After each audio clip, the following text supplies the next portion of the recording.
ಸುಖಿನಃ. ಇಂದಿನ ಭಕ್ತಿ ಸಂದೇಶವನ್ನು ನೋಡೋಣ. ತಪಸ್ವಿಭ್ಯೋಧಿಕೋ ಯೋಗಿ ಜ್ಞಾನಿಭ್ಯೋಪಿ ಮತೋಧಿಕಃ ಕರ್ಮಿಶ್ಚಾಭ್ಯಾಧಿಕೋ ಯೋಗಿ ತಸ್ಮಾದ್ ಯೋಗಿ ಭವಾರ್ಜುನ.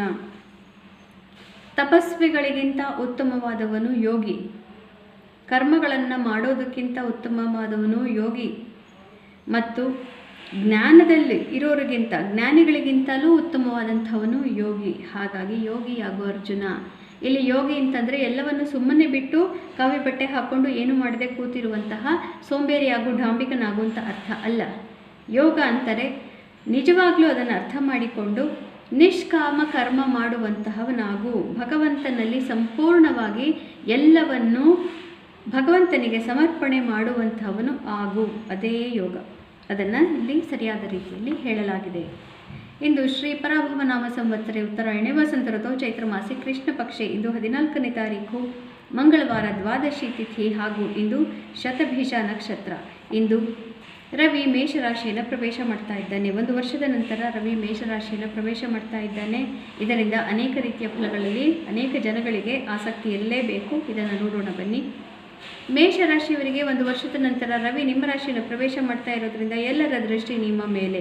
ನೀವು ಏನು ಮಾಡ್ತೀರಿ ಅನ್ನೋದನ್ನು ಬಹಳ ಕುತೂಹಲದಿಂದ ಎಲ್ಲರೂ ನೋಡ್ತಾ ಇರ್ತಾರೆ. ವೃಷಭ ರಾಶಿಯವರಿಗೆ ಮುಖ್ಯವಾದಂತಹ ಕೆಲವು ಮಿತ್ರತ್ವಗಳಲ್ಲಿ ಒಡಕು ಉಂಟಾಗುತ್ತೆ, ಪ್ರಾಜೆಕ್ಟ್ಗಳಲ್ಲಿ ತೊಂದರೆಗಳು ಆಗುತ್ತೆ, ಬಾಸ್ಗಳು ನಿಮ್ಮ ಫೇವರ್ ಆಗಿ ನಿಮ್ಮ ಪರವಾಗಿ ಇರೋದಿಲ್ಲ. ಹೀಗಾಗಿ ಒಮ್ಮೆಲೆ ನಿಮಗೆ ಅನೇಕ ರೀತಿಯಲ್ಲಿ ಎಲ್ಲರೂ ನನ್ನ ಕೈಬಿಟ್ರೇನೋ ಅನ್ನುವಂತಹ ಭಾವನೆ ಕಾಡಬಹುದು. ಮಿಥುನ ರಾಶಿಯವರಿಗೆ ಇದು ಅತ್ಯುತ್ತಮವಾದಂತಹ ಫಲ, ಇಷ್ಟಾರ್ಥ ಸಿದ್ಧಿ, ಮನಸ್ಸಿಗೆ ನೆಮ್ಮದಿ, ಹೇರಳವಾದಂತಹ ಧನಾಗಮ, ಸ್ಯಾಲ್ರಿ ಹೈಕ್ ಈಗಾಗಲೇ ಸಿಕ್ಕಿರಬಹುದು, ಸಿಕ್ಕದೇ ಇದ್ರೆ ತಕ್ಷಣ ಹೋಗಿ ಕೇಳಿಕೊಳ್ಳಿ, ಖಂಡಿತವಾಗ್ಲೂ ಪ್ರಾಪ್ತಿಯಾಗುತ್ತೆ. ಕರ್ಕ ರಾಶಿಯವರಿಗೆ ಅತ್ಯುತ್ತಮವಾದಂತಹ ಫಲ, ಉಚ್ಚ ರವಿ ನಿಮ್ಮ ಕಾರ್ಯಕ್ಷೇತ್ರ ಸ್ಥಾನದಲ್ಲಿ. ಹೀಗಾಗಿ ನಿಮ್ಮ ಕರ್ಮಜೀವದಲ್ಲಿ ಅಂದರೆ ಕೆಲಸದಲ್ಲಿ ಪ್ರಮೋಷನ್ ಇತ್ಯಾದಿಗಳು ಖಂಡಿತ ಸಾಧ್ಯ, ಮತ್ತು ದೊಡ್ಡದಾದಂತಹ ಒಂದು ಪ್ರತಿಷ್ಠೆ ನಿಮಗೆ ಈಗ ಪ್ರಾಪ್ತಿಯಾಗುತ್ತೆ. ಸಿಂಹರಾಶಿಯವರಿಗೆ ಕಷ್ಟಕರವಾದಂತಹ ಸಮಯ. ರವಿ ನಿಮ್ಮ ಭಾಗ್ಯಸ್ಥಾನಕ್ಕೆ ಬಂದಿರೋದ್ರಿಂದ ಅದೃಷ್ಟ ಪರೀಕ್ಷೆ ತುಂಬಾ ದೊಡ್ಡದಾಗಿ ನಡೆಯುತ್ತೆ. ಮನಸ್ಸಿಗೆ ನೆಮ್ಮದಿ ಇರೋದಿಲ್ಲ, ಬಾಸ್ ಇತ್ಯಾದಿಗಳು ನಿಮ್ಮ ಫೇವರಬಲ್ ಆಗಿ ಇರೋದಿಲ್ಲ, ಆದರೂ ನಿಮ್ಮನ್ನು ಅವರು ಪರೀಕ್ಷೆ ಮಾಡ್ತಾ ಇರ್ತಾರೆ.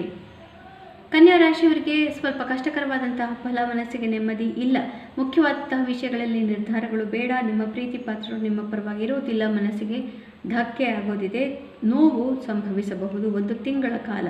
ತುಲಾ ರಾಶಿಯವರಿಗೆ ರವಿ ನಿಮ್ಮ ಸಪ್ತಮ ಸ್ಥಾನವನ್ನು ಪ್ರವೇಶ ಮಾಡ್ತಾ ಇದ್ದಾನೆ. ಇದು ಅಷ್ಟೊಂದು ಉತ್ತಮವಾದಂತಹ ಫಲ ಅಲ್ಲ. ಮುಖ್ಯವಾದಂತಹ ಕೆಲವು ಮಿತ್ರತ್ವಗಳಲ್ಲಿ ಹಾಗೂ ಪ್ರಾಜೆಕ್ಟ್ ಇತ್ಯಾದಿಗಳಲ್ಲಿ ಒಡಕು ಬರೋದಿದೆ, ಮತ್ತು ಕೆಲವು ಮಿತ್ರತ್ವಗಳು ಬಿಟ್ಟು ಹೋಗುವ ಸಾಧ್ಯತೆಗಳು ತುಂಬ ಜಾಸ್ತಿ ಇದೆ. ಈ ತಿಂಗಳು ಮತ್ತು ಮುಂದಿನ ತಿಂಗಳೂ ಕೂಡ ರವಿ ನಿಮಗೆ ಪ್ರತಿಕೂಲಕರವಾಗಿಯೇ ಇರುವುದರಿಂದ ಮುಖ್ಯವಾದಂತಹ ಕೆಲವು ಮಿತ್ರತ್ವಗಳು ಅಥವಾ ಕೆಲಸದಲ್ಲಿ ಕೆಲವೊಂದು ಕಾರ್ಯಗಳು ಸಂಪೂರ್ಣವಾಗಿ ನಿಮ್ಮ ಕೈ ಮೀರಿ ಕೈ ಬಿಟ್ಟು ಹೋಗಬಹುದು. ಆದರೆ ಬೇರೆಯವರನ್ನ ಮುಂದೆ ಇಟ್ಟುಕೊಂಡು ಅವರೇ ಮುಖ್ಯ ಅನ್ನುವಂತಹ ಧೋರಣೆಯಿಂದ ಮುಂದೆ ಹೋದರೆ ಇನ್ನೂ ಕೂಡ ಸ್ವಲ್ಪ ಯಶಸ್ಸನ್ನು ನೀವು ಕಾಣಬಹುದು. ವೃಶ್ಚಿಕ ರಾಶಿಯವರಿಗೆ ಅತ್ಯುತ್ತಮವಾದಂತಹ ಗೋಚಾರ, ಇಷ್ಟಾರ್ಥ ಸಿದ್ಧಿ, ಶತ್ರುಗಳು ಹಿಮ್ಮೆಟ್ಟುತ್ತಾರೆ, ಶತ್ರುನಾಶ, ಶತ್ರುಧ್ವಂಸ, ಆರೋಗ್ಯದಲ್ಲಿ ಸುಧಾರಣೆ. ಯಾರ್ಯಾರು ಬಿಸ್ನೆಸ್ ಮತ್ತು ರೆಸಾರ್ಟ್ ಬಿಸ್ನೆಸ್ಗಳು, ಅಡ್ವೆಂಚರ್ ಸ್ಪೋರ್ಟ್ಸ್ ಇತ್ಯಾದಿಗಳನ್ನು ಮತ್ತು ಬಾಡಿ ಬಿಲ್ಡಿಂಗ್ ಇದನ್ನೆಲ್ಲದನ್ನು ಮಾಡ್ತಾ ಇದ್ದೀರಿ, ನಿಮಗೆ ಅತ್ಯುತ್ತಮವಾದಂತಹ ಪ್ರಗತಿ ಸಾಧ್ಯ. ಧನು ರಾಶಿಯವರಿಗೆ ಪ್ರೇಮ, ಪ್ರೀತಿ ಪ್ರಕರಣ, ದಾಂಪತ್ಯ ವಿಷಯಗಳಲ್ಲಿ ಮನಸ್ಸಿಗೆ ತುಂಬ ಘಾಸಿಯಾಗೋದಿದೆ. ಜಗಳಗಳು ಬೇಡ, ಅಹಂಭಾವ ಬೇಡ, ಈಗೋ ಕ್ಲಾಶ್ಗಳು ಬೇಡ. ಆವಾಗ ಸ್ವಲ್ಪನಾದರೂ ನೀವು ಮನಸ್ಸಿಗೆ ಸಮಾಧಾನವನ್ನು ಕಾಣಬಹುದು. ಮಕ್ಕಳ ವಿಚಾರದಲ್ಲಿ ಕೂಡ ಮನಸ್ಸಿಗೆ ಸ್ವಲ್ಪ ತೊಂದರೆ ಕಾಡೋದಿದೆ 1 ತಿಂಗಳ ತನಕ. ಮಕ್ಕಳು ಬಹಳ ಆ್ಯರೋಗೆಂಟ್, ಪ್ರತಿಷ್ಠೆಯ ಮಾತುಗಳನ್ನು ಆಡ್ತಾ ಇದ್ದಾರೆ ಅಂತ ನಿಮಗೆ ಅನ್ನಿಸಬಹುದು. ಅದನ್ನು ನೀವು ವೈಯಕ್ತಿಕವಾಗಿ ತಗೋಬಾರದು. ಅವರು ವಯೋಧರ್ಮವನ್ನು ಮಾಡ್ತಾ ಇದ್ದಾರೆ ಅಂತ ತಿಳಿದುಕೊಂಡು ಅವರಿಗೆ ಮಾರ್ಗದರ್ಶನ ಮಾಡಬೇಕು. ಮಕರ ರಾಶಿಯವರಿಗೆ ಇದು ಸ್ವಲ್ಪ ಕಷ್ಟಕರವಾದಂತಹ ಗೋಚಾರಣೆ. ರವಿ ತೃತೀಯದಲ್ಲಿದ್ದಾಗ 1 ತಿಂಗಳಿನಿಂದ ನೀವು ಹೇಳಿದ್ದೆಲ್ಲ ನಡೀತಾ ಇತ್ತು, ಎಲ್ಲರೂ ಸಹಕಾರಕರವಾಗಿದ್ದರೂ ಈಗ ರವಿ ಚತುರ್ಥ ಭಾವಕ್ಕೆ ಬರ್ತಾ ಇರೋದ್ರಿಂದ ಸಂಸಾರ ತಾಪತ್ರಯಗಳು ಮನಸ್ಸಿಗೆ ನೆಮ್ಮದಿಯನ್ನು ಕಿತ್ಕೊಂಡು ಬಿಡುತ್ತೆ, ಮನಸ್ಸಿಗೆ ಸ್ವಲ್ಪ ಕಷ್ಟವಾಗುತ್ತೆ. ಹಾಗೂ ಮನೆ, ಆಸ್ತಿಪಾಸ್ತಿ ಈ ವಿಚಾರಗಳಲ್ಲಿ ಸ್ವಲ್ಪ ತಲೆ ಕೆಡಿಸ್ಕೊಳ್ಬೇಕಾಗಿ ಬರುತ್ತೆ. ಆದರೂ ಕೂಡ ಕೆಲವರು ಮಿತ್ರರು ನಿಮಗೆ ಸಹಾಯ ಮಾಡುವ ಸಾಧ್ಯತೆಗಳು ಇರುತ್ತೆ.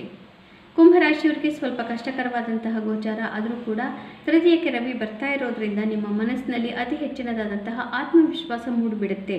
ಹೀಗಾಗಿ ಬಹಳ ದೊಡ್ಡದಾದಂತಹ ಏನೋ ಒಂದನ್ನು ಈಗ ಸಾಧಿಸುವ ಸಾಧ್ಯತೆಗಳು ತುಂಬ ಜಾಸ್ತಿ ಇದೆ. ಹೀಗಾಗಿ ಯಾರ್ಯಾರು ಸೋಷಿಯಲ್ ಮೀಡಿಯಾ ಮಾರ್ಕೆಟಿಂಗ್ ಇತ್ಯಾದಿಗಳನ್ನು ಮಾಡಬೇಕಂತಿದ್ರಿ, ನಿಮ್ಮದೇ ಆದಂತಹ ಯೂಟ್ಯೂಬ್ ಚಾನಲೇ ಆಗಲಿ, ನಿಮ್ಮದೇ ಆದಂತಹ ಒಂದು ಕೆಲಸವನ್ನು ಉದ್ಯಮವನ್ನು ಶುರು ಮಾಡಬೇಕಂತ ಅಂದ್ಕೊಂಡಿದ್ದವರೆಲ್ಲರೂ ಈಗ ಶುರು ಮಾಡಿ, ಖಂಡಿತವಾಗ್ಲೂ ಒಳ್ಳೆಯ ಸಮಯ. ಮೀನರಾಶಿಯವರಿಗೆ ಸ್ವಲ್ಪ ಕಷ್ಟಕರವಾದಂತಹ ಗೋಚಾರ. ಸಂಸಾರ ತಾಪತ್ರೆಗಳು ಸ್ವಲ್ಪ ದೊಡ್ಡದಾಗಿ ತೋರಬಹುದು. ಆಚೆ ಕಡೆಯವರಿಗೆ ನಿಮ್ಮ ಸಂಸಾರ ಬಹಳ ಆದರ್ಶಪ್ರಿಯವಾಗಿ ತೋರ್ತಾ ಇದ್ರೂ ಕೂಡ ಆದರ್ಶಪ್ರಾಯವಾಗಿ ನಿಮ್ಮ ಮನೆ ಒಳಗೆ ಇರುವಂತಹ ತೊಂದರೆಗಳು ನಿಮಗೆ ತಿಳಿದಿರುವುದರಿಂದ ಅದನ್ನು ನೀವೇ ನಿಭಾಯಿಸಬೇಕಾಗತ್ತೆ. ಮಿಕ್ಕಿನಂತೆ ಇದು ಒಳ್ಳೆಯ ಗೋಚಾರ. ಸ್ವಲ್ಪ ಅಲ್ಪ ಹಣ ಕೂಡ ಕೈ ಬಿಡಬಹುದು. ಪುನಃ ನಾಳೆ ಭೇಟಿಯಾಗೋಣ. ಅಲ್ಲಿವರೆಗೂ ನಿಮಗೆ ತಿಳಿದೇ ಇದೆ ಗೀತಾ ಶ್ಲೋಕಗಳ ಶ್ರವಣ ಪಠಣ ಮನನ ಲೇಖನ ಯಾವುದು ಒಂದನ್ನು ಕೂಡ ಮಾಡಿದರೂ ಪಾಪನಾಶ ಪುನರ್ಜನ್ಮ ಇರೋದಿಲ್ಲ. ಶುಭಮಸ್ತು. ಶ್ರೀಕೃಷ್ಣ ಜಯತೆ.